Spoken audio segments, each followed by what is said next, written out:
इमरान खान पर फायरिंग की तफ्तीश में पेशरफ। मरकजी मुलजिम नवीद बाईपास रोड के जरिए जॉय वक़ुआ तक पहुंचा। हमलावर ने पहले मस्जिद की छत इस्तेमाल करने की कोशिश की।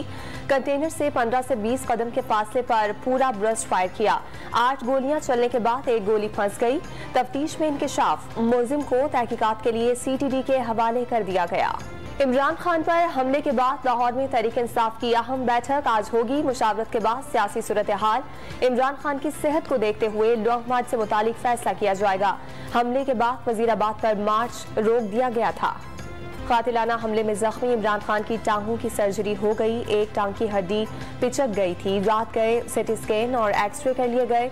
चेयरमैन PTI को कमरे में मुंतकिल कर दिया गया। डॉक्टर्स ने तबीयत बेहतर करार दे दी। इमरान खान का हमले से 2 घंटे कबल बरतानवी TV को इंटरव्यू। लॉन्ग मार्च पर पुरतशद्दुद न होने की यकीन। इलेक्शन के जरिए तब्दीली ले आऊंगा। इस ऑप्शन के अलावा किसी दूसरे रास्ते पर नहीं जाना चाहता। अगर मेरी अगली हुकूमत कमजोर हुई तो उसे कबूल नहीं करूंगा। गुज़िश्ता हुकूमत कमजोर थी, इत्तेहादियों पर इन्हिसार था।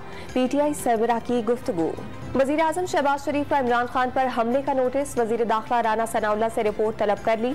नवाज शरीफ और मरियम नवाज का भी वाक़े पर इजहार अफसोस। जख्मियों की जल्द सेहतियाबी की दुआ। बिलावल भुट्टो और आसिफ अली जरदारी की भी वाक़े की शदीद मजम्मत। वज़ीर आज़म शहबाज शरीफ की ज़ेर सदारत इत्तेहादी जमातों का इजलास आज होगा। PDM में शामिल रहनुमा तहरीक इंसाफ के सरबराह इमरान खान पर फायरिंग और उसके बाद की सूरत हाल पर गौर करेंगे। आइंदा का लाहे अमल भी तरतीब दिया जाएगा। इमरान खान पर कातिलाना हमले के खिलाफ साहिवाल में वकला की जानिब से अदालती उमूर का बॉयकॉट। बावलकर में डिस्ट्रिक्ट बार के वकला की हड़ताल। गुजरांवाला में भी वकला अदालतों में पेश न हुए। और न्यूजीलैंड का आयरलैंड को जीत के लिए 186 रन का हदफ। आयरिश बॉलर जोश लिटल की न्यूजीलैंड के खिलाफ हैट्रिक।